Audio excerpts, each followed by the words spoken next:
हाँ, याकूब की पत्री उसका 2 अध्याय उसका 1 वचन कहता है पक्षपात के विषय में चेतावनी। और सबसे पहली चीज हमने क्या देखा कि अगर हमारा विश्वास प्रभु यीशु मसीह में है, महिमा मार्ग प्रभु यीशु मसीह में है, तो किसके साथ में हो? पक्षपात के साथ ना हो। क्यों ना हो? उसके लिए हम देख रहे हैं रोमियो उसका 2 अध्याय और उसका 11 वचन पढ़ेंगे।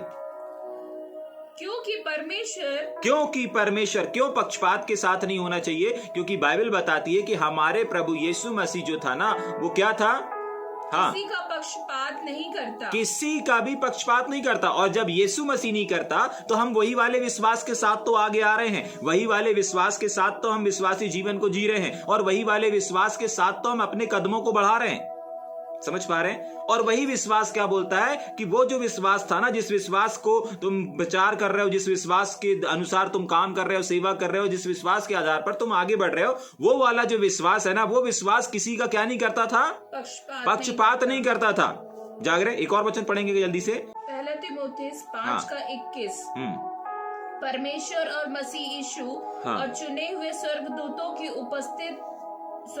को उपस्थित जानकर मैं तुझे चेतावनी देता हूँ कि तू मन खोलकर इन बातों को माना कर। मतलब परमेश्वर के यहाँ पर पौलुस ने इस बात के लिए क्या क्या बोला कि मैं तुम्हें क्या करता हूँ? मन खोल करके बताता हूँ, और तुमको भी क्या करना है? वापस माना कर। हाँ, माना कर। किन बातों को माना कर? आगे पढ़ेंगे सारांश। कोई काम, हाँ, कोई भी काम पक्षपात से ना कर। कोई भी काम, सेवकाई का कोई भी काम, आप जिस भी काम से जुड़े हुए हो, जिस भी पद में परमेश्वर ने आपको रखा है, हो सकता है आप लीडर होंगे, वर्शिपर होंगे, आराधक होंगे और प्रचारक होंगे, या कोई भी व्यक्ति क्यों ना हो, परमेश्वर आपको बता रहा है कि देखो, पहली चीज हमने देखी कि परमेश्वर किसी का पक्षपात नहीं करता। दूसरा, आपको परमेश्वर क्यों बता रहा है? क्योंकि आपको और हमको यहाँ पर सिर्फ पौलुस तीमुथियुस को नहीं सिखा रहा है, परंतु आज की सुबह हमको और आपको भी बोल रहा है कि देखो, हमको मन खोल करके इस बात को समझ लेना है, ठीक से सुन लेना है कि हमको क्या करना है। पढ़ेंगे। कोई भी काम अगर प्रभु यीशु मसीह के नाम से अगर आप किसी भी काम को कर रहे हो, चाहे किसी के लिए प्रार्थना कर रहे हो, चाहे किसी के लिए प्रार्थना कर रहे हो, चाहे किसी के लिए कोई भी काम क्यों ना कर रहे हो, किसी भी सेवकाई से, जिस भी सेवकाई से आप जुड़े हो, और उस सेवकाई में आप कुछ भी क्यों ना कर रहे हो, तो कैसे नहीं करना ये लिखा हुआ है। हाँ, पक्षपात से ना कर। पक्षपात के साथ नहीं करना। जागरे। हाँ, अगर आप एक लीडर हैं तो आपका काम है कि आप हर एक के साथ एक सा व्यवहार करें, एक सा व्यवहार करें, एक सा रवैया रखें। ऐसा नहीं होना चाहिए कि आप किसी के साथ कुछ खास और किसी के साथ कुछ कम। बहुत बार ऐसा देखा हो जाता है ना कि एक जो लीडर रहता है वो कुछ लोगों के साथ संपर्क में रहता है, कुछ लोगों के साथ वो बातें करता है, कुछ लोगों के साथ वो फेलोशिप करता है, कुछ लोगों को वो फोन करता है, लेकिन कुछ लोगों को नहीं करता। जागरे जी, ऐसा होता है ना बहुत बार। हाँ, आपको मालूम है परमेश्वर का वचन आज की सुबह में जिस बात को बताने का प्रयास कर रहा है वो यही है कि हमको जो भी काम हम कर रहे हैं, जो भी सेवकाई हम कर रहे हैं, उस काम में, उस सेवकाई में हम बिना पक्षपात के करें, पक्षपात के साथ नहीं कर सकते। और इसके लिए पौलुस ने तीमुथियुस का फिर से पढ़ेंगे क्या? 5 का हाँ, एक शब्द को पढ़ेंगे। हाँ, परमेश्वर और मसीह यीशु और चुने हुए स्वर्गदूतों को उपस्थित जानकर मतलब इस बात के लिए परमेश्वर शामिल है, पवित्र आत्मा शामिल है, परमेश्वर के लोग शामिल, मतलब हर एक वो जन जो परमेश्वर के एक महान कामों को कर चुका, परमेश्वर के एक बड़े बड़े कार्यों को जिन्होंने एक विश्वास योग्यता, उन सबको साक्षी जान करके पढ़ेंगे। मैं तुझे चेतावनी दे रहा है। मतलब ऐसा नहीं कि पौलुस कोई अपनी बात को बता रहा है, अपने नेचर, अपने स्वभाव को रख रहा है, या फिर अपने किसी सिस्टम को निर्धारित कर रहा है, या अपने किसी सिस्टम को, अपने कानून को यहाँ पर लागू कर रहा है। ऐसा कुछ भी नहीं है। ये जो बात पौलुस बताना और सिखाना चाह रहा है वो ये है। हाँ, पढ़ेंगे आगे। मन खोलकर आपको मालूम है जो लोग आपस में, अपने ग्रुप में, अपने टीम में, अपनी कलीसिया, अपने चर्च में अगर भेदभाव को करते हैं, किसी के साथ कुछ, किसी के साथ कुछ, किसी के साथ कम, किसी के साथ ज्यादा, किसी को ज्यादा समय देना, किसी को समय नहीं देना, या किसी को थोड़ा समय देना, ये जो भी चीजें होती है ना, ये सारी चीजें एक पक्षपात को दर्शाती हैं। किस चीज को दर्शाती हैं? एक भेदभाव को दर्शाती हैं। समझ पा रहे हैं? लेकिन पौलुस क्या बोल रहा है तीमुथियुस को, और आज की सुबह परमेश्वर आपको क्या बोल रहा है? यस, पढ़ेंगे, मन खोल करके आगे पढ़ेंगे कि इन बातों को माना कर। मन खोल करके आगे से पढ़ेंगे। मन खोल कर इन बातों को, मन खोल करके इन बातों को, अभी मैंने बताया नहीं कौन सी बात को, लेकिन उस बात को जो बताने वाला हूं, इतने सारे लोगों को साक्षी मान करके, ताकि इस बात में कोई क्या ना रहे, शक ना करे और कोई कमजोर ना समझे या इस बात को कोई हल्के में ना ले। बहुत बार लोग हल्के में ले लेते, अरे भैया आपको नहीं मालूम। उसके साथ बात करना मतलब समय की बर्बादी करना। जाग रहे? उसको समय देना मतलब समय का बर्बाद करना। अरे वो तो एक पत्थर है। जाग रहे? परमेश्वर पत्थर के लिए ही आया। अरे वो तो मूर्ख है, परमेश्वर मूर्खी के लिए आया। अरे भैया उसको कुछ समझ में नहीं आया, परमेश्वर ना समझ के लिए ही आया है। परमेश्वर समझदारों के लिए नहीं आया, परमेश्वर सॉफ्ट हृदय वालों के लिए नहीं आया, परमेश्वर कठोर हृदय को ही मांस का हृदय में बदलने के लिए आया है। बहुत बार हम लोग इस चीज को बोल करके अपने हाथ को खड़ा कर लेते हैं और अपने आप से, अपने काम से, अपने सेवा से पीछे हट जाते हैं। अरे भैया वो तो मूड बुद्धि है, अरे यार भैया उसको तो कुछ भी बताओ समझ में नहीं आता, उसको कुछ भी समझ में नहीं आता। जाग रहे हैं? उसके साथ तो समय की बर्बादी है। नहीं, वही तो आपकी सेवा है। अगर आपके पास में, आपके टीम में, आपके चर्च में, आपके ग्रुप में, आपके मंडली में अगर कोई ऐसे लोग हैं और आप अगर उनसे पीछे हट रहे कि नहीं भैया ये तो मूड है, इसको कितना भी समझाओ इसको समझ में नहीं आ रहा, तो आपकी मुख्य सेवकाई वही है। आपको अगर सबसे ज्यादा समय देना है तो उसी को देना है। आज जो सबसे ज्यादा निर्बल है, आज जो सबसे ज्यादा पाप में है, आपको अगर सबसे ज्यादा समय देना है तो उसी को देना है। वही आपकी मेन सेवकाई है। जाग रहे हैं? लेकिन अधिकांश कुछ देखा जाता है। पूरा हो गया वाला 21 वचन? नहीं। हाँ, पढ़ देंगे, उसके बाद हम वापस आएंगे याकूब में। कोई काम हाँ, पक्षपात से ना करे। कोई भी काम। कौन सा वाला काम? घर वाला काम नहीं, बाहर काम धंधे वाला काम नहीं, बिजनेस वाला काम नहीं, सेवकाई का काम। सेवकाई के क्षेत्र में, अभी सेवकाई के क्षेत्र की बात हो रही कि अगर सेवकाई में तुम कोई एक छोटा बड़ा कोई भी काम अगर कर रहे हो, कैसे करना है, कैसे नहीं करना है? पक्षपात के साथ नहीं करना है, भेदभाव के साथ नहीं करना है। इसका मतलब सबके साथ आपको एक सा व्यवहार, एक सा रवैया, एक सी एक्टिविटी, एक सा नेचर, एक सा स्वभाव, एक सी तमाम चीजों को क्या करना है, रखना है। समझ पा रहे हैं इस बात को? ठीक हो गया, पूरा हो गया। तो वापस हम याकूब में आएंगे जल्दी से, एक बार पढ़ के फिर दूसरे वचन में चलेंगे। याकूब 2:1। हाँ, जल्दी से। मेरे भाइयों, हे मेरे भाइयों, हमारे महिमा युक्त। यहाँ पर भी कोई एक भाई से नहीं बात कर रहा है, परंतु सारे के सारे भाइयों से बात कर रहा है। और आज की सुबह भी परमेश्वर किसी एक या दो व्यक्ति से नहीं, परंतु हर एक उन मसीह भाइयों से बात कर रहा है और उनसे कह रहा है कि देखो, अगर तुम विश्वास रखते हो ना, तो कैसा विश्वास रखना, हमने रोमियो में जाकर के देखा और उसके बाद हमको भी यही विश्वास, ये ऐसे ही काम करने की आज्ञा मिली है। ये हमने 1 तीमुथियुस 5:21 में देखा। ठीक, अब आगे चलेंगे। हमारे महिमा युक्त प्रभु यीशु मसीह हाँ, पर तुम्हारा विश्वास पक्षपात के साथ ना हो। आगे 2। क्योंकि यदि एक पुरुष हाँ, सोने के छल्ले, बस यहां से शुरू होता है एक उदाहरण, यहां से शुरू होता है। परमेश्वर इस पहले वचन को समझाने के लिए यहां पर क्या कर रहा है, एक उदाहरण दे रहा है। क्या दे रहा है? एक उदाहरण। ये हकीकत नहीं है, ये हकीकत नहीं है, लेकिन ये यहां पर ये जो घटना घट रही ना, ये उदाहरण है। हमको समझना है कि एक्चुअली परमेश्वर समझाते समझाते अचानक कहां से क्या आ गया। ठीक है, तो यहां पर क्या शुरू हो रहा है, उदाहरण शुरू हो रहा है, जो भौतिक संसार में और दृश्य रूप में अगर हम देखेंगे तो ये चीजें होती हैं, तो उनका उदाहरण लेकर के यहां पर परमेश्वर हमको और आपको कुछ सिखाने का कोशिश कर रहा है। ठीक है, पढ़ेंगे वापस दूसरा वचन से। क्योंकि यदि हाँ, एक पुरुष सोने के छल्ले और सुंदर वस्त्र पहने हुए, यदि एक इंसान, हाँ, सोने के छल्ले मतलब उसके पहरावे के बारे में बात कर रहे हैं ना, किसके, उसके पास क्या है, सोना है, मतलब गोल्ड है उसके हाथों में, या फिर अगर आज के प्रकाशन से हम देखें तो उसके पास धन और दौलत है। जाग रहे हैं? उसके पास धन है, दौलत है, अमीर है, अच्छी कार है, अच्छी बाइक है, ठीक है, साधन है आने जाने का, सब कुछ है। ठीक, आगे। सोने के छल्ले और सुंदर, हाँ, ये सोने होने के छल्ले, ये आज के प्रकाशन में अगर देखें, आज की जनरेशन में अगर हम देखें, आज के चश्मे से अगर हम देखेंगे तो ये धन दौलत, गाड़ी बंगला, मोटरसाइकिल, अच्छे पहनावे को दर्शाता है। ठीक, आगे। सुंदर वस्त्र पहने हुए, हाँ, तुम्हारी सभा में आए, तुम्हारी सभा में आए, इसका मतलब है तुम्हारे चर्च में आए, तुम्हारे दरबार में आए, तुम्हारे फेलोशिप में आए, तुम्हारी संगति में अगर आता है। ठीक, आगे। और एक कंगाल भी, और दूसरा, उसी सभा में कौन सा लोग आए, कंगाल भी आए। और कंगाल की पहचान कैसे करते हैं लोग, पढ़ेंगे। मैले कुचले, मैले, उसके कपड़े साफ नहीं होंगे, हो सकता है उसके कपड़ों में प्रेस नहीं होगा, इस्त्री नहीं होगा, हो सकता है कहीं पूरा पिछले हफ्ते के ही कपड़े उन्होंने इस हफ्ते भी पहना होगा। ठीक, आगे। कपड़े पहन आए, हाँ, और तुम उस सुंदर वस्त्र वालों को देखकर, हाँ, इसके पहले दो कैरेक्टर को देखा हमने ना, 2 कैरेक्टर को प्रभु सामने लेकर के आया। पहला कैरेक्टर जिसके कपड़े बहुत अच्छे हैं और दूसरा कैरेक्टर जिसके सिर्फ कपड़े कैसे हैं, मैले हैं, पतले चिटे के समान है। ठीक है, एक मध्यम कम्र के हैं। ठीक, उसके आगे पढ़ेंगे जल्दी से। तुम उस सुंदर वस्त्र हाँ, अब दोनों को रखने के बाद अब यहाँ पर जो लीडर है, जो अगुआ है, जो वहां का संचालन है और जो सेवा करने वाला है, ठीक क्या है, उसके आगे पढ़ेंगे। तो वहां अच्छी जगह तुम उस सुंदर वस्त्र वाले का मुंह देख करके कहो, तू वहां पर अच्छी जगह पर बैठ। किससे बोल रहे हैं? अच्छी जगह वाले को। हाँ, आगे। और उस कंगाल से कहो, हाँ, तो यहाँ खड़ा रहे। तू यहाँ पर क्या रहे? खड़ा रहे। हाँ, मेरे पाँव के पास बैठ, या फिर मेरे पाँव के पास बैठा रहे। तो क्या तुमने आपस में भेदभाव ना किया?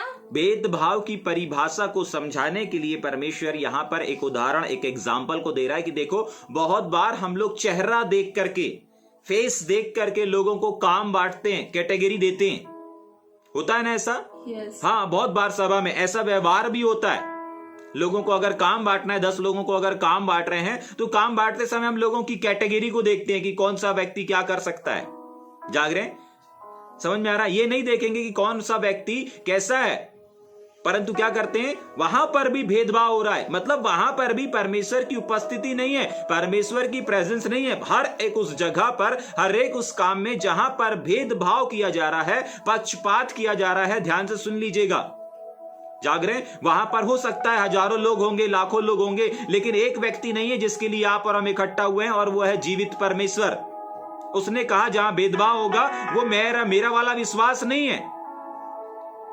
मेरे विश्वास के आधार पर वहां सेवा नहीं हो रही, मेरे विश्वास के आधार पर वहां पर काम नहीं हो रहा है। और उसका एग्जाम्पल देने के लिए यहां पर बताया कि बहुत बार सभा में जो अच्छे कपड़े पहने रहता है, अच्छे जूते पहने रहता है, अच्छा तेल लगा करके और अच्छा परफ्यूम लगा करके, अच्छे स्टैंडर्ड कोट वोट पहन के, ब्लेजर डाल करके अगर आपके चर्च में दरबार में आएगा, तो ऑटोमेटिक अपन क्या करेंगे, अरे कोई बड़ा व्यक्ति, उसको क्या करो, आगे सामने कुर्सी में बैठा लो, अरे यहां बैठा लो, वहां बैठा लो।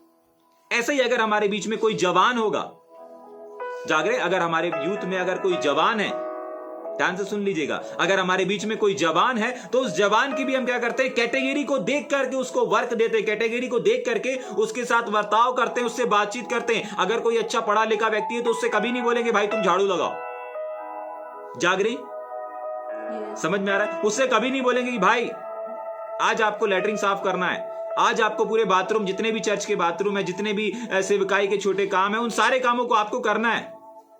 जाग रहे हैं? समझ में आ रहा है? हम ऐसा नहीं करेंगे। क्यों नहीं करेंगे? क्योंकि हम उसके स्टैंडर्ड और उसके लेवल और उसके हाथों की क्या लिखा था यहाँ पर, उसके हाथों की छल्ली और ये जो गोल्ड था, इन तमाम चीजों को देख करके उसके कद को क्या कर देते हैं, बढ़ा देते हैं, उसके काम को वीआईपी कामों में लेकर के आ जाते हैं। लेकिन वहीं पर अगर कोई मध्यम कम्र का भाई या बहन होगा ना, तो हम उसको ये वाला काम सौंप देंगे कि तुम ये वाला काम करो। जाग रहे? आपको मालूम है, आपसे हो सकता है वो व्यक्ति जिसको आपने कपड़े, वस्त्र, छल्ले, सोने, चांदी, पैसा देख करके जो काम दे दिए ना, उसकी योग्यता के अनुसार हो सकता है वो व्यक्ति आपसे खुश हो जाए और प्रसन्न हो जाए। लेकिन एक व्यक्ति है जिसकी आप इबादत कर रहे हैं, वो आपसे दुखी हो जाता है। हर एक उस इंसान से दुखी हो जाता है जो अपने ग्रुप में, अपने झुंड में, अपनी कलीसिया में, अपने चर्च में इस प्रकार से भेदभाव से आगे बढ़ रहे हैं। हर एक जगह, हर एक कलीसियाओं में, वहां पर परमेश्वर आज क्यों दुखी है? क्यों परमेश्वर का आत्मा आज शोक से भरा हुआ है? सिर्फ और सिर्फ इसलिए क्योंकि लोग काम तो कर रहे हैं लेकिन परमेश्वर के सिस्टम के अनुसार नहीं कर रहे हैं। विश्वास से आगे बढ़ तो रहे हैं, लेकिन जैसा यीशु मसीह का विश्वास था, रोमियो हमने जो अब देखा ना, रोमियो 12:2 में देखा हमने, 2:11-12 में देखा जो हमने, है ना, जैसा यीशु मसीह का विश्वास था वैसे विश्वास के साथ काम नहीं कर रहे हैं। क्यों? क्योंकि पहला तीमुथियुस की किताब उसके 5:21 में हमने देखा कि वैसे ही विश्वास के साथ, वैसे ही बिना भेदभाव के परमेश्वर ने हम लोगों को भी काम करने के लिए बोला। और आज परमेश्वर वहां पर उपस्थित है जहां पर भेदभाव नहीं है, वहां पर परमेश्वर उपस्थित है। आप कितनी भी परमेश्वर की आराधना कर दें, कितने भी परमेश्वर के गीतों को गा लें, चाहे स्लो सॉन्ग गा लें, चाहे हाई फास्ट सॉन्ग गा लें, चाहे कितना भी, लेकिन अगर उस जगह पर भेदभाव हो रहा है, याद रखिएगा, कभी भी उस जगह पर बेदारी नहीं आ सकती, कभी भी वहां पर उन्नति नहीं आ सकती। अगर पक्षपात हो रहा है, लोग आ सकते हैं, भीड़ आ सकती है, लेकिन बेदारी और परमेश्वर नहीं आ सकता। जाग रहे हैं? जिंदगी भर वहां पर संघर्ष रहेगा। इसीलिए परमेश्वर नहीं चाहता कि हम और आप संघर्ष करें। परमेश्वर नहीं चाहता कि हम और आप इस प्रकार से एक ही जगह पर ठहरे रहें। और परमेश्वर हमें एक जगह से दूसरी जगह ले जाने के लिए आज की सुबह इन बातों को बता रहा है कि हम हमारे ग्रुप में, हम हमारे चर्च में, हम हमारे दरबार में, हम हमारी कलीसिया में जैसे भी हैं, जितने भी लोग हैं, उनके साथ एक सा व्यवहार करें। एक से बात हो रहा है तो सबसे बात करें। एक को समय दे रहे हैं तो सबको समय दे रहे हैं। जाग रहे हैं? समझ पा रहे हैं इस बात को? हाँ, ठीक। वापस पढ़ेंगे। परमेश्वर ने यहां पर एक उदाहरण दिया कि भाई तू अच्छे सुंदर वस्त्र वालों को अच्छा जगह देता है, अच्छे अच्छे काम। आज भी यही हो रहा है, आज भी यही हो रहा है। जाग रहे? आज भी यही हो रहा है। ठीक, उसके आगे तो क्या तुमने आपस में भेदभाव ना किया? ध्यान से सुने। अगर कहीं पर भी और कहीं तो हो रहा है, तभी के लिए ये वचन आज की सुबह आया है। जाग रहे? कहीं तो हो रहा है, क्योंकि परमेश्वर बिना वजह के किसी भी वचन को, किसी भी प्रकाशन को हमारे सामने नहीं लेकर के आता। अगर आज आप इस बात को सुन पा रहे हैं तो कहीं ना कहीं आपके आसपास ये चीजें घट रही हैं, वरना आप इस संदेश को नहीं सुन पाते, वरना ये बातें आपके कानों तक नहीं पहुंच पाती। जाग रहे हैं? लेकिन ये बातें आपके कानों तक पहुंच रही हैं, इसका मतलब ऐसा हो रहा है, या तो आपके साथ हो रहा होगा, या तो आपके आसपास हो रहा होगा, या तो आप खुद कर रहे होंगे। और वचन इसलिए आया है ताकि आप इस भेदभाव को मिटा सको, क्योंकि परमेश्वर यहां पर प्रसन्न नहीं है, परमेश्वर यहां पर मौजूद नहीं। आप कितना भी बोल दो, नहीं प्रभु की उपस्थिति यहां पर है, प्रभु की प्रेजेंस यहां पर है, नहीं है परमेश्वर की प्रेजेंस। जाग रहे?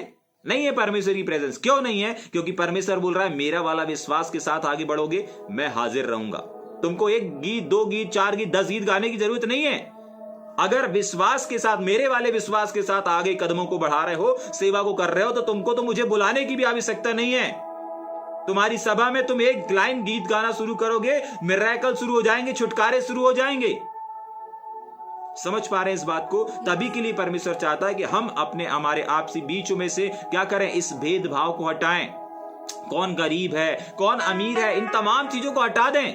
हम मसीह में एक हैं, हम सब मसीह में एक मन, एक चित होकर के आगे बढ़ने पाएं।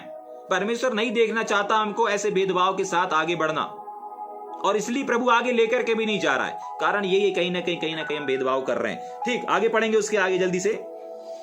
तो क्या तुमने आपस में भेदभाव नहीं किया? यहां पर बता रहा है कि एक्चुअली होता क्या है, हम लोगों को पता ही नहीं रहता। तो इसलिए चौथा वचन कह रहा है कि देखो, अगर ऐसा तुमने किया है ना, एक्चुअली यही भेदभाव है, यही भेदभाव है। अगर तुमने एक को समय दिया और दूसरे को बोल रहे यहीं रहो, एक को आप समय दे रहे हो, दूसरे को समय नहीं दे रहे हो। यही किया ना वहां पर उस व्यक्ति ने, कि जो अच्छे से पहन ओढ़ करके आया, जिसके पास गोल्ड था, हाथों में अंगूठी थी, उसको क्या बोला, अरे तुम आगे बैठे रहो। और जो नॉर्मल मध्यम कम्र का व्यक्ति था, उसको क्या किया आपने? पूछा तक नहीं, अरे पीछे ही बैठ जाओ, ये भी नहीं बोला, ही खड़े रहो बोला। समझ में आ रहा है? तो परमेश्वर इस चौथे वचन से बता रहा है कि देखो, ये जो नेचर है ना, ये भेदभाव को दर्शाता है, पक्षपात को दर्शाता है। जाग रहे हैं?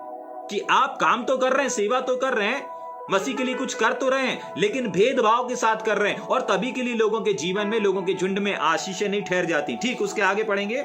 भेदभाव ना किया और बुरे विचार से न्याय करने वाले ना ठहरे। मतलब उनका सेवा, बुरे विचार से क्या करने वाले? न्याय करने वाले। कैसे? देख करके, जैसे संसार देखता है, सेम आपने भी मसीह में आने के बाद उनको वही देख करके तो न्याय किया। धन पैसे वाले को ज्यादा दर्जा दिया, अच्छा काम दिया, अच्छी जिम्मेदारी सौंपा, और जो मध्यम कम्र वाले हैं उनको झाड़ू लगाने के काम को सौंप दिया। सावधान, सावधान। अगर आप या आपके आसपास ऐसा हो रहा है, सावधान। परमेश्वर के वहां पर लोग हो सकते हैं, अच्छे सिस्टम हो सकते हैं, अच्छे अरेंजमेंट हो सकते हैं, लेकिन एक चीज नहीं है, और वो है परमेश्वर की उपस्थिति। ठीक, आगे पढ़ेंगे जल्दी से। 5 वचन। और बुरे विचार से न्याय 5 वचन। हे मेरे प्रिय भाइयों, हे मेरे प्रिय भाइयों, सुनो। क्या परमेश्वर ने, हाँ सुनो, ध्यान से सुनो। ठीक, आगे। क्या परमेश्वर ने इस जगत के कंगालों को नहीं चुना? हाँ, तुम आज कंगाल को, तुम आज गरीब को, तुम आज तुच्छ व्यक्ति को, तुम आज एक मध्यम कम्र के व्यक्ति को क्या नहीं दे रहे हो? दर्जा नहीं दे रहे हो, समय नहीं दे रहे हो, बल्कि इसके विपरीत कर रहे हो। जाग रहे? तो कान खोल के सुनो। हाँ, जिनको आप नजरअंदाज कर रहे हो ना, बहुत बार कलीसियाओं में, मैंने भी इतनी सारी कलीसियाओं में अपने योगदान को दिया, और मैं भी कलीसियाओं में जब योगदान को देता हूं, जाता हूं उनके बीच में, और उनके बीच में जब काम करता हूं, तो मैं भी इस चीज को देखता हूं कि अगर कोई झाड़ू लगा रहा है तो वो एक ऐसा व्यक्ति झाड़ू लगा रहा है, अगर कोई बाथरूम साफ कर रहा है तो एक ऐसा व्यक्ति साफ कर रहा है जो उसको देख करके ऑलरेडी आप साफ समझ जाएंगे कि निश्चय ये मध्यम कम्र का व्यक्ति है। निश्चय ये किसी छोटे परिवार से आ रहा है। और वहीं पर अगर आप ऊपर पुलपेट के काम को देखेंगे, मीडिया के काम को देखेंगे, जाग रहे हैं, हाँ, अरेंजमेंट के काम को देखेंगे, वेलकम के काम को देखेंगे, जो गेट पे खड़ा रहेगा तो अच्छे स्टैंडर्ड व्यक्ति को खड़ा रहेगा। कभी आपने भी नहीं देखा होगा या बहुत कम देखा होगा, मैंने तो अभी तक की सेवकाई में ऐसा नहीं देखा कि एक नॉर्मल वैद्य कमरे व्यक्ति को गेट पे खड़ा करवा करके रखा होगा कि नहीं आप यहां पर वेलकम करिए सबका। जाग रहे हैं, समझ में आ रहा है? मैंने कभी नहीं देखा कि एक पढ़ा लिखा व्यक्ति को आपने ये वाला काम दिया हो कि भैया आज से 1 महीने के लिए आपको क्या करना है, 3 महीने के लिए आपको सारे बाथरूम, सारे लैट्रिन को साफ करना है, पूरे चर्च में झाड़ू लगाना है। जाग रहे हैं? नहीं, ऐसा नहीं होता। जाग रहे हैं? मैंने अभी तक की सेवकाई में नहीं देखा। हाँ, सेमिनारों में हमने इस चीज को देखा है। बाकी ऐसे हर एक जगह पर जब हम रियल फील्ड में आते हैं, जब सेमिनारों में जाते हैं ना, तो सेमिनारों में तो बहुत सारे कैमरे हमको देखते रहते हैं, बड़े बड़े लीडर्स हमको देखते रहते हैं। वहां पर करना कोई बड़ी बात नहीं है। बड़ी बात तब है जब हम ओरिजिनल फील्ड में आते हैं, ओरिजिनल सेवकाई में आते हैं। वहां पर तो आपको सिखाया जा रहा है, पढ़ाया जा रहा है। वहां पर अगर आप कर भी रहे हैं तो उसका कोई अर्थ नहीं है। मतलब कब है, प्रतिफल कब है, जब आप उसको अनुभव में लेकर के आते हैं, मतलब रियल लाइफ में जब आप रियल सेवकाई में निकलते हैं, तब इस प्रकार से अगर हम जीवन को जीते हैं, तब परमेश्वर अद्भुत और अलौकिक और असाधारण कामों को करता है। जाग रहे? ठीक, क्या लिखा है 5वें वचन में, फिर से पढ़ेंगे।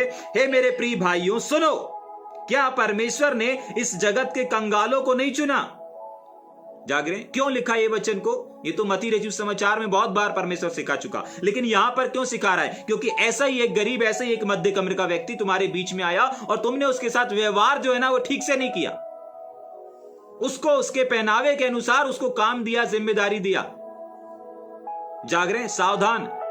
अगर आप किसी चर्च में, अगर आप अपने दरबार में, अगर अपने यूथ को काम बांटते हैं, अगर आप किसी भी चीज में जाग रहे हैं, कोई क्रूसेट हो रहा है, कोई कन्वेंशन हो रहा है, जाग रहे हैं, जो अच्छे पढ़े लिखे लोग हैं, जो अच्छे दिखने में, उनको आप पुलपिट पे खड़ा कर देंगे, और जो थोड़ा मध्य कमरे के लोग दिखते हैं या जो सुंदर नहीं दिखते, बहुत बार ऐसा भी होता है, हम शारीरिक सुंदरता देख करके भी लोगों को आगे लेकर के आते हैं, भले उनके आत्मिक जो मन है, आत्मिक जो चेहरा है वो मैले से भरा हो।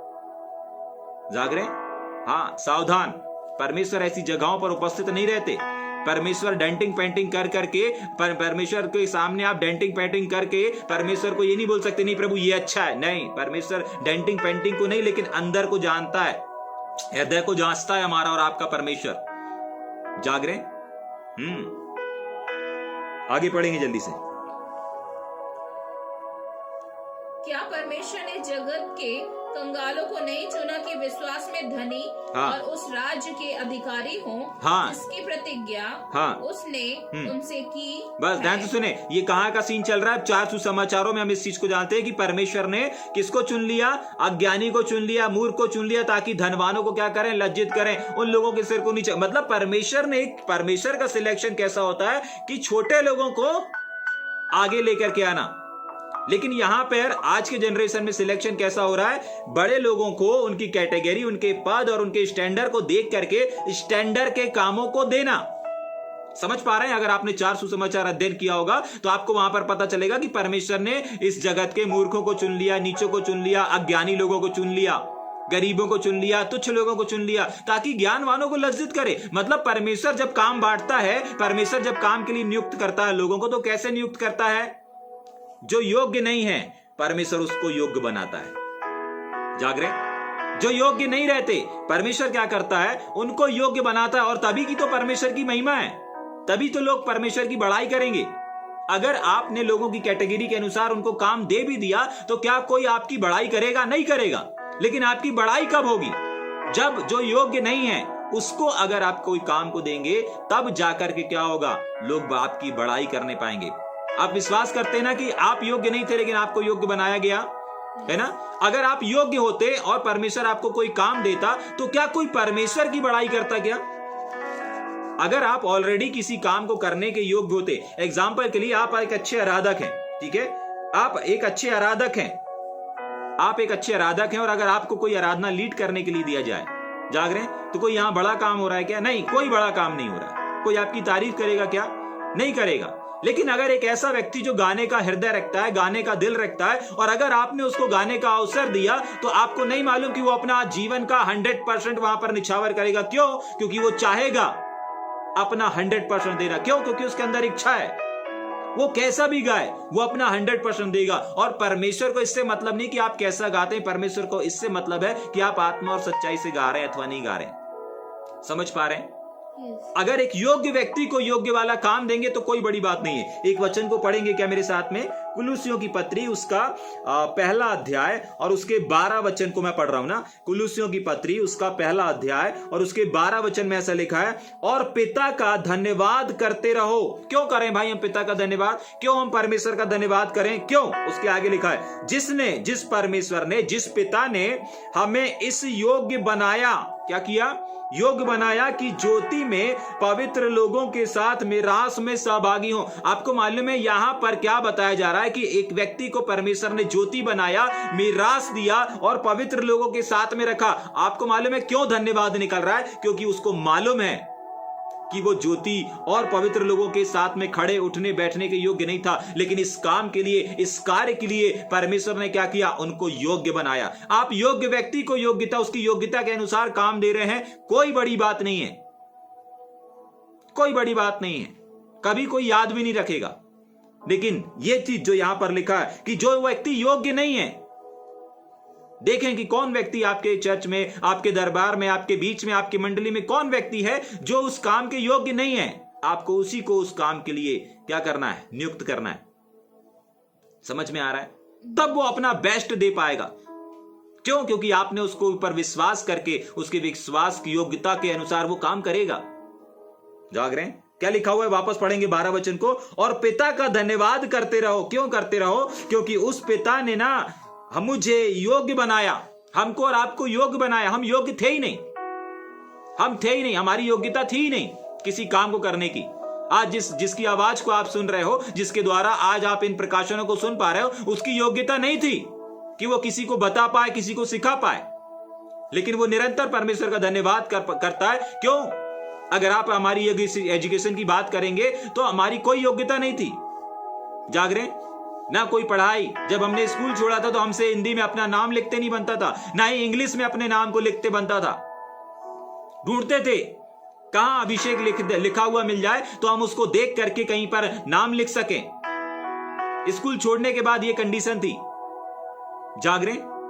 आज आप लोग देख सकते हैं छोटे बड़े अधिकारियों के बीच में परमेश्वर भारत भर में इस्तेमाल कर रहा है। जाग रहे? चर्चों में इस्तेमाल कर रहा है, कलीसियाओं में इस्तेमाल कर रहा है, लोगों को सिखाने के लिए इस्तेमाल कर रहा है। क्या है ये? कुछ नहीं, परमेश्वर ने इस योग्य बनाया है। हम अपनी योग्यता से इस काम को नहीं कर पा रहे हैं, हम इस योग्यता से इन कामों को नहीं कर पा रहे हैं, लेकिन ये योग्यता किसने, इस योग्य बनाया किसने? यही वचन लिखा है ना, पर हमारे और आपके पिता परमेश्वर ने, हमारे और आपके पिता ने। तभी के लिए हमको क्या करना है? उस पिता का धन्यवाद करना है। समझ पा रहे हैं इस बात को? हाँ, वापस आएंगे जल्दी से याकूब में। हाँ, हे भाइयों, हाँ, हे मेरे प्रिय भाइयों, हे मेरे प्रिय भाइयों, क्या परमेश्वर ने जगत के कंगालों को नहीं चुना कि विश्वास में धनी और उस राज्य के अधिकारी? 6 वचन से पढ़ेंगे इसका लास्ट भाग। हाँ, तो लास्ट से पढ़ेंगे। जिसकी प्रतिज्ञा उसने उनसे की है जो उससे प्रेम रखते हैं। आगे पढ़ेंगे। पर तुमने उस कंगाल का अपमान किया। तुमने क्या किया? उस कंगाल का अपमान। याद रखिए, सिर्फ आप भेदभाव नहीं कर रहे हैं, परंतु साथ ही साथ आपको नहीं मालूम कि आप क्या कर रहे हैं? कंगाल का अपमान कर रहे हैं। किसका अपमान कर रहे हैं? यहाँ पर कौन है कंगाल? जो एक मध्यम कम्र का व्यक्ति है, जो एक मिडिल क्लास का व्यक्ति है, और आपने एक ऐसे व्यक्ति के सामने जो अच्छे स्टैंडर्ड से अच्छा कोट वोट पहन करके आया, आपने उसको नजरअंदाज नहीं किया, लेकिन उसको नजरअंदाज कर दिया जो पहले से आकर के खड़ा था। जाग रहे? बहुत बार ऐसा होता है ना, कलीसियाओं में जो पहले से रहते हैं उनको वो दर्जा नहीं देते, लेकिन जो बाहर से अगर कोई स्टैंडर्ड व्यक्ति आ गया तो उसको दर्जा देने लगते हैं। समझ पा रहे हैं? आपको मालूम है परमेश्वर का वचन क्या कह रहा है? तूने उसका क्या कर दिया? अपमान किया। भले उसको आपने गाली नहीं बकाओ, भले आपने उसको मारा ना हो, भले आपने उसको कोई अशब्द ना बोला हो, लेकिन आपने उसको नजरअंदाज करके, आपने उसके साथ भेदभाव करके आपने उसका अपमान किया है। किंग जेम्स में देखेंगे क्या लिखा है? 1 मिनट ना, 6वां वचन, राबों कटा ब्रगजलबा, क्या तुम उस दरिद्र मनुष्य का अपमान, इसमें भी अपमान लिखा है, ठीक है? तो आपने क्या किया? अपमान किया। क्या किया? अपमान किया। ठीक, आगे पढ़ेंगे। क्या धनी लोग हाँ तुम पर अत्याचार नहीं करते। अब ध्यान से सुनेंगे, आपके जितने भी पंगे, जितने भी लफड़े होते हैं वो आपसे ऊंचे लोगों वालों से होते हैं, ना कि आपसे निचले कम्र वालों के लोगों के होते हैं।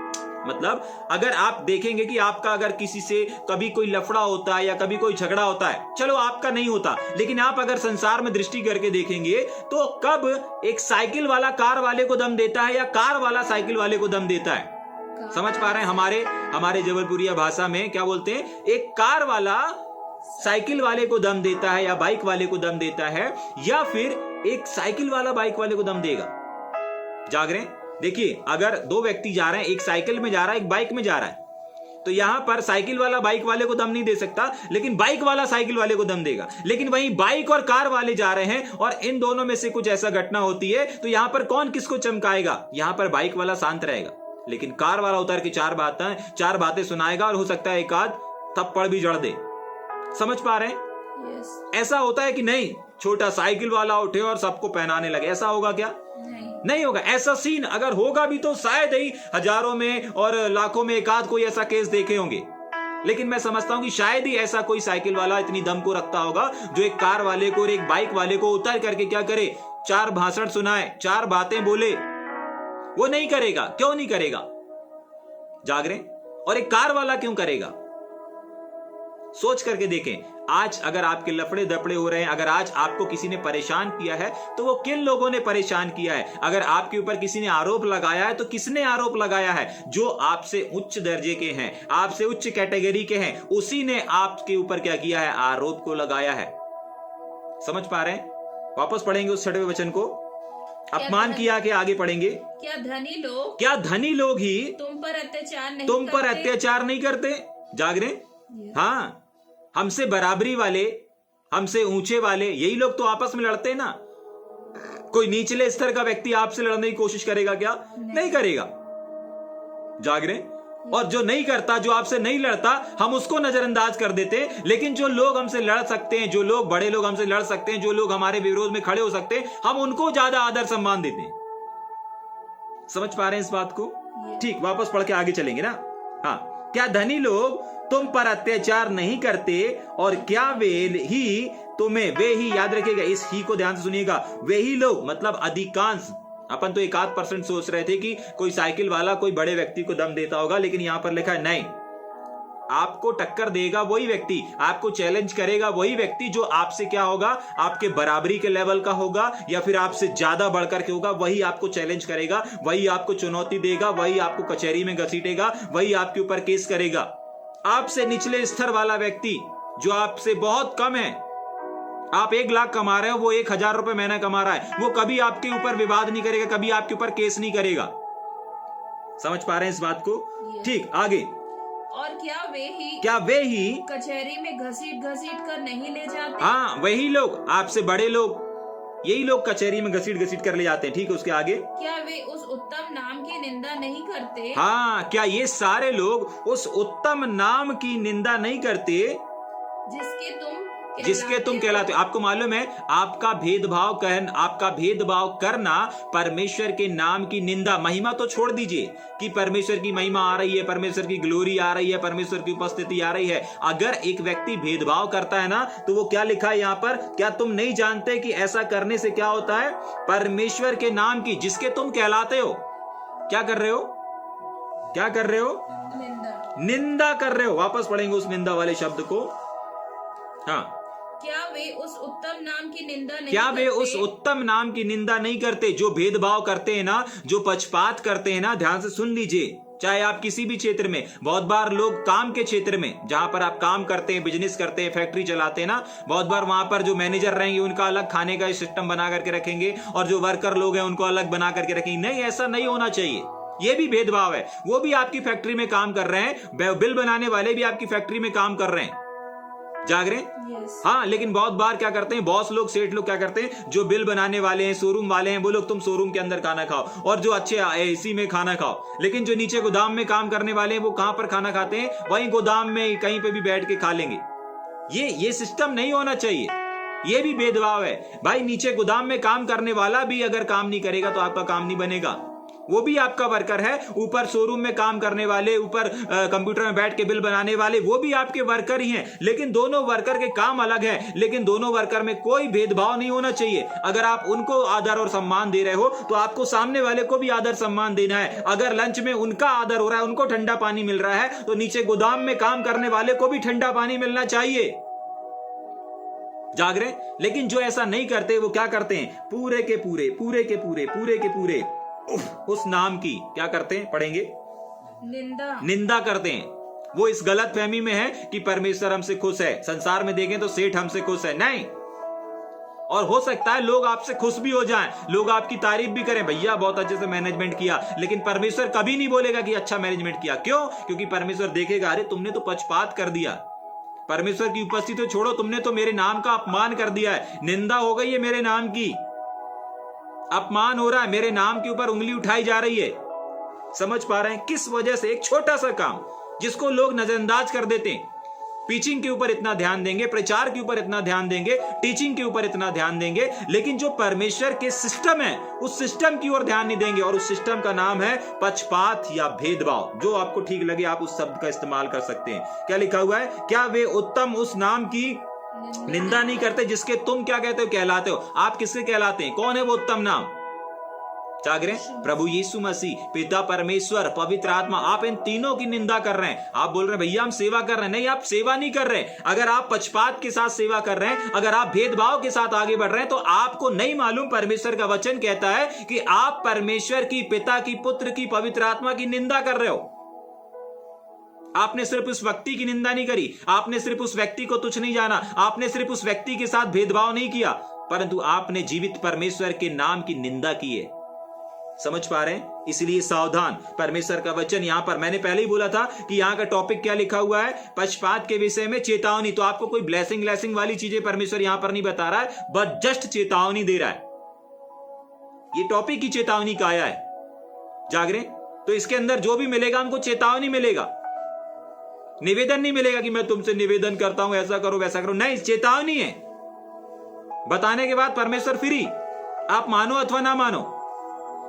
मानोगे तो अपने जीवन में परमेश्वर के नाम की महिमा करोगे, नहीं मानोगे तो पैसे भी परमेश्वर के नाम की निंदा हो रही है, अपमान कर ही रहे हो, होता ही रहेगा।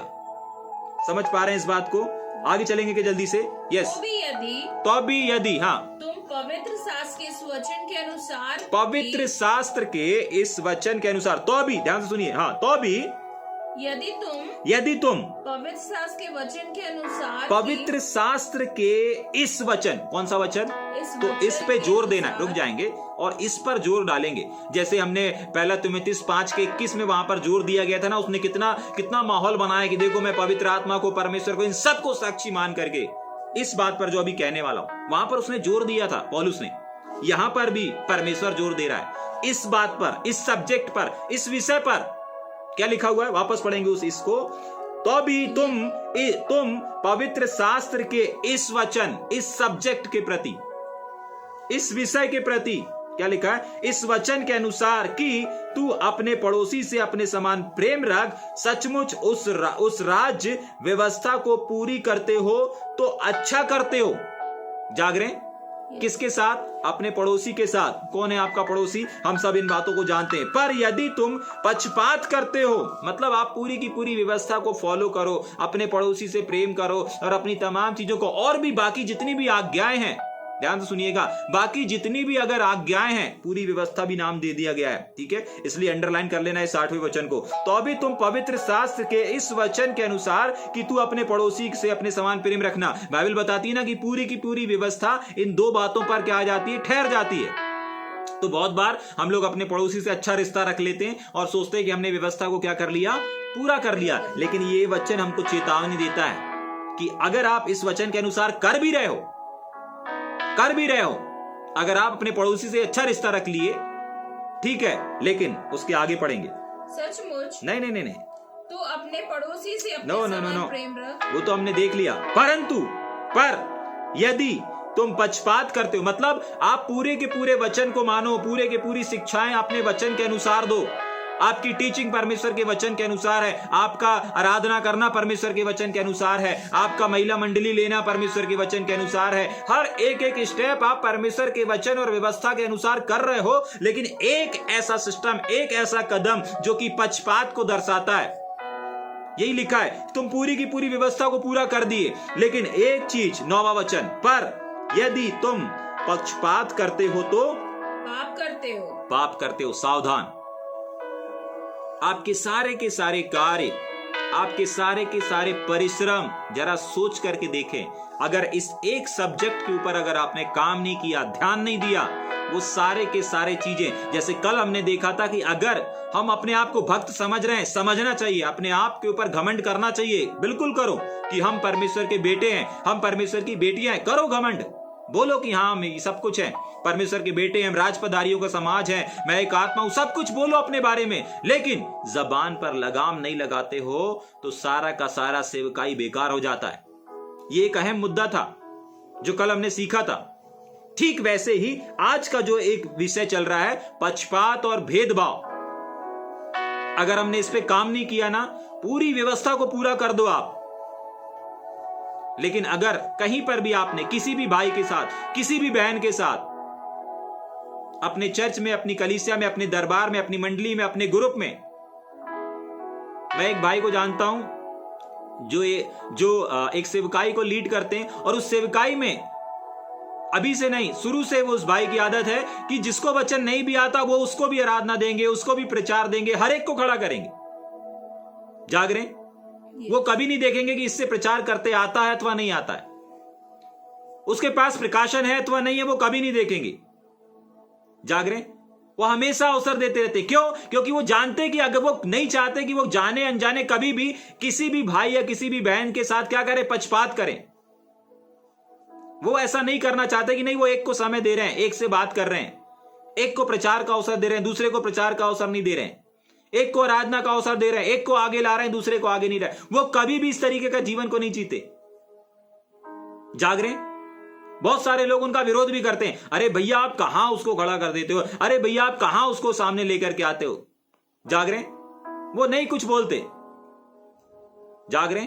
क्यों? क्योंकि वो इस प्रकाशन को जानते हैं, वो इस बात को जानते हैं कि उनकी सारी की सारी सेवकाई एक किनारे हो जाएगी, बेकार हो जाएगी। अभी अपन ने 8 वचन में पढ़ा कि पूरी व्यवस्था को तुम पूरा कर लो, लेकिन 9वां वचन कहता है परंतु अगर पक्षपात करते हो तो पाप करते हो। सोच करके देखें, विचार करके देखें, आपने सारी की सारा जीवन व्यवस्था के अनुसार जिया, लेकिन आगे जाकर के अगर आप अपने उस सेवकाई को देखेंगे तो आपको परमेश्वर पापी बोलेगा, तुम पापी हो, जाओ नरक में। आपके पास कोई ऑप्शन नहीं रहेगा। और परमेश्वर आपको इस दलदल से, इस भेदभाव के, इस पक्षपात के जीवन से निकालना चाहता है, तभी के लिए परमेश्वर आप तक इस बात को पहुंचा रहा है। जाग रहे? समझ पा रहे हैं इस बात को? या तो आपके साथ भेदभाव हो रहा है या तो आप खुद कर रहे हैं भेदभाव, तभी के लिए इन बातों को आप सुन पा रहे हैं, तभी के लिए आप इन बातों को क्या कर पा रहे हैं, ग्रहण कर पा रहे हैं। यूं ही परमेश्वर किसी भी बात को, किसी भी वर्ड को किसी के भी सामने नहीं लाता। ठीक है कि नहीं? तो सावधान, 8 और 9 वचन को बिल्कुल घोट घाट के पी लीजिए, अपने हृदय में समा लीजिए।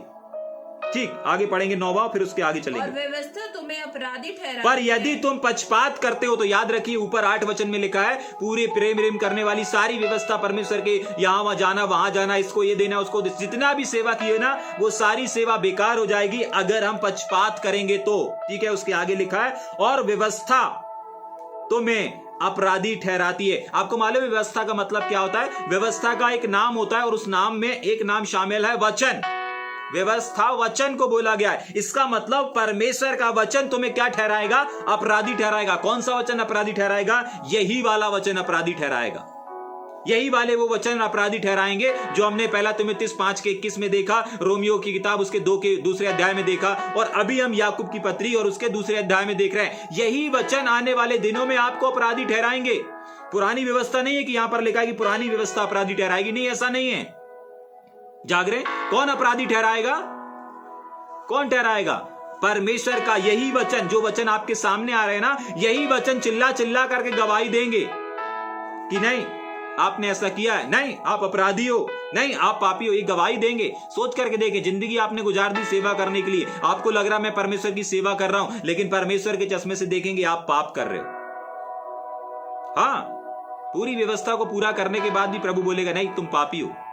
क्यों? क्योंकि तुमने आपने आपसी भाइयों के बीच में, आपसी ग्रुप मंडली में, आपसे ग्रुप किसी भी जो भी ग्रुप आप चलाते हैं, जो भी संस्था आप चलाते हैं, जो भी आप टीम चलाते हैं, जो भी आप बाइबल कॉलेज चलाते हैं, जो कुछ भी आप चलाते हैं, उसमें भेदभाव कभी नहीं करना। ठीक, आगे 10 वचन। क्योंकि जो कोई सारी व्यवस्था का पालन करता है, ध्यान से सुन लीजिए। हाँ, तो एक ही बात में चूकता है। ये बात इतनी इंपॉर्टेंट है, ये भेदभाव इतना इंपॉर्टेंट है, तभी के लिए बार बार 8 वचन में भी उसी बात को बोला और 10 वचन में भी उसी बात को बता रहा है। ठीक है, पढ़ के हम सीधे आगे चलेंगे। एक बात में चूक जाए, उसके आगे पढ़ेंगे तो वह सब बातों में दोषी ठहर, सब बातों में, मतलब एक ऐसा गलत काम, जिस गलत काम को अगर आपने कर लिया तो सारे अच्छे काम पर क्या हो जाएगा? पर्दा पड़ जाएगा। वो सारे अच्छे काम नेगेटिव काम में बदल जाएंगे। सारी आपकी अच्छी सेवकाई किस में बदल जाएगी? बुराइयों में बदल जाएगी। तो क्या आप चाहते हैं कि आपके जितने भी काम हैं, जितने भी कार्य आपने किए, वो सारे के सारे काम, सारी की सारी सेवकाई किस में बदल जाए? पाप में बदल जाए, गलत काम में बदल जाए, नेगेटिविटी में बदल जाए। चाहते हैं क्या? आपने अभी तक प्रभु के लिए, प्रभु के राज्य के लिए जो कुछ भी किया, आप चाहते हैं? मैं समझता हूं कि कोई नहीं चाहता कि मेरे सारे काम, मेरा सारा परिश्रम जो मैंने 2 साल, 3 साल, 4 साल, 5 साल या 20 साल काम किया है, उस पे वो सारे काम खराब हो जाएं। लेकिन आपको मालूम है, बहुत सारे लोगों का काम बेकार भी हो रहा है। तभी के लिए परमेश्वर ने अपने वचन में लिखा है, सावधान, अपने मुकुट को थामे रहे, कोई तेरा मुकुट छीन ना ले। आज बहुत सारे लोगों का परिश्रम मुकुट छीन क्यों जा रहा है? इन्हीं वचन की वजह से, इसी भेदभाव के जीवन को लेकर के। इस क्षेत्र में लापरवाह हैं। वचन अच्छा है, प्रकाशन अच्छा है, फेलोशिप अच्छी है, उतना ही अच्छा भेदभाव भी है। और इसी भेदभाव की वजह से उनका परिश्रम, वो जितना बो रहे हैं उतना काट नहीं पा रहे हैं। जितना वो काम कर रहे हैं, उस काम के बदले में उतनी आशीष को नहीं प्राप्त कर पा रहे हैं। क्यों नहीं कर पा रहे हैं? क्योंकि परमेश्वर साफ कहता है, एक बात में चूक गया, मतलब उसके जो भी काम है वो सारे काम क्या हो गए? सारे कामों में दोषी ठहर गया। अब दोषी को कोई माफ करेगा क्या? नहीं करेगा। ठीक, उसके आगे, इसलिए हाँ, कि जिसने यह कहा, हाँ, मैं पढ़ देता हूँ। इसीलिए जिसने यह कहा तू व्यभिचार न करना, उसी ने कहा कि तू हत्या न करना। इसीलिए यदि तू व्यभिचार तो नहीं किया पर हत्या की, तो भी व्यवस्था का उल्लंघन करने वाला ठहरा। क्या किया? व्यवस्था का उल्लंघन। हम एक बात को माने और दूसरी बात को ना माने तो क्या होगा? सब बेकार हो जाएगा। फिर 12वां वचन, तुम उन लोगों के समान वचन बोलो और काम भी करो जिनका न्याय स्वतंत्रता की व्यवस्था के अनुसार होगा। आपको मालूम है ये कौन से वाले लोग हैं? ये वो वाले लोग हैं जो मसीह के जीवन को अपने जीवन में लेकर के चल रहे हैं। क्या लिखा हुआ है? तुम उन लोगों के समान वचन बोलो और साथ ही साथ काम भी करो। क्या करो? किसके समान काम करो? किसके समान सेवा करो? जो सिर्फ वचन का प्रचार नहीं कर रहे हैं, जो सिर्फ प्रभु यीशु मसीह के बारे में नहीं बता रहे हैं, परंतु यीशु मसीह को जी रहे हैं, जो कभी भेदभाव नहीं करते। समझ पा रहे? जो कभी पक्षपात नहीं करते, उनके समान उनके पास है जीवन की आत्मा की व्यवस्था। और उनके समान देखो कौन है जो भेदभाव नहीं करते, देखो कौन है जो किसी के साथ पक्षपात नहीं करते। उनके समान काम करो, उनके समान आगे अपने जीवन को जियो। आखिरी वचन पढ़ के खत्म करेंगे अपन। हाँ, क्योंकि जिसने दया नहीं की उसका न्याय बिना दया के होगा। क्यों? क्योंकि दया न्याय पर जयवंत होती है। बहुत बार ऐसा होता है ना कि अगर किसी ने गलत काम को किया तो हम क्या करते हैं? उसको सजा देते हैं। हम क्या करते हैं? उसको पनिशमेंट देते हैं। लेकिन परमेश्वर का वचन बताता है कि अगर जिस व्यक्ति ने दया नहीं करी ना, उसने क्या नहीं किया? क्या? वापस पढ़ेंगे। जिसने दया नहीं करी उसके जीवन पे भी उसका न्याय भी जो होगा ना, बिना दया के होगा। जागरे, अभी ये वो वाला दया नहीं हो रहा है, ये वाले दया की चर्चा नहीं हो रही जो आपको मध्य रचित समाचार मिल रहा है। अभी यहाँ पर जिस विषय की बात हो रही है वो है पक्षपात। अगर पक्षपात के क्षेत्र में आपको इतना सुनने के बाद, इतना समझने के बाद भी अगर आज आपका विवेक नहीं खुलता और आप अपने निर्णय, अपने सेवकाई और अपने लोगों को वर्क बांटने के कामों के प्रति अगर गंभीर नहीं होते, समझ में नहीं आता, जागरे, तो याद रखिएगा आने वाले समय में आपके ऊपर भी दया नहीं करी जाएगी। हाँ, ये जो दया है ये न्याय पर क्या होती है? जयवंत होती है। जागरे, आप किसी को उसके कार्यों के अनुसार अगर पनिशमेंट देंगे, जागरे, कोई बड़ा काम नहीं है, लेकिन अगर वो पनिशमेंट, अगर वो अपराध के योग्य है और अगर हम उसके ऊपर दया करते हैं तो क्या होगा? वो न्याय हार जाएगा और दया जीत जाएगी। समझ पा रहे हैं? न्याय कैसे हारेगा? क्योंकि वो दंड के योग था लेकिन क्या किया आपने? दया किया। तो यहां पर क्या हुआ? न्याय हार गया। न्याय अगर जीत जाता तो उसके कामों के अनुसार उसको क्या देना पड़ता? दंड देना पड़ता। जागरे। लेकिन न्याय, दया जो है वो किस पर जयवंत होती है? न्याय पर। दया और न्याय को अगर कंपेयर करें तो क्या होगा वहां पर? यहां पर इन लोगों के बीच में क्या हुआ? इन लोगों ने उनके साथ अन्याय किया। जागरे। लेकिन वो न्याय, उनकी दया करने के बाद, अगर इतना सुनने के बाद, इतना समझने के बाद अगर हम अपने डिसीजन को चेंज करते हैं, अगर हम अपने जीवन में एक बदलाव को लेकर के आते हैं ना, तो जो जो गलती आपने किया ना, यहां पर बहुत सारी गलती हुई ना, जिन्होंने लोगों को देखा, लोगों के कंफर्ट को देखा, लोगों के फैशन को देखा, लोगों के सोना चांदी को देखा, ये गलत हुआ कि नहीं हुआ? ये लोग अपराधी ठहरे कि नहीं? अब भी परमेश्वर ने बताया था ये लोग पापी ठहरे, ये लोग अपराधी ठहरे। जाग रहे हैं। अगर वचन के अनुसार देखेंगे तो इनको क्या होगा? इनको दंड मिलेगा। लेकिन अगर यहां पर ये 12 वचन के अनुसार अपने जीवन को सुन करके, 12 वचन के अनुसार अगर ऐसे लोगों को देख करके ये लोग क्या करते हैं? अपने जीवन को बदल लेते हैं और अपने जीवन को इनके अनुसार जीते हैं, सिर्फ प्रचार नहीं करते, जीते हैं, तो मालूम है आपको, इनका जो पाप है, इनका जो गुनाह है, इनका जो अपराध है, जो इन्होंने अपने जीवन में किया, ये क्या होगा? ये हार जाएगा और परमेश्वर अपनी दया को भेजेगा। समझ पा रहे हैं? हो सकता है आज इससे पहले आपने किया होगा, किसी के साथ पक्षपात किया होगा, किसी के साथ भेदभाव किया होगा, कोई बात नहीं। लेकिन अगर आज आप 12 वचन के अनुसार, जो 12 वचन है, उस वचन के अनुसार अगर आप ऐसे लोगों को देखते हैं, ऐसे लोगों को खोजते हैं कि नहीं, किसके अनुसार? बाइबल में कौन कौन है जिन्होंने किसी के साथ भेदभाव नहीं किया, किसी के साथ पक्षपात नहीं किया? जागरे। अरे यीशु मसीह को, अगर यीशु मसीह की टीम को देखेंगे ना, तो यीशु मसीह ने भी अपनी टीम में, पता है, ऐसे ऐसे व्यक्तियों को बराबर से बैठाल करके अपने साथ में खिलाया जो उसको पकड़वाने वाला था। जागरे।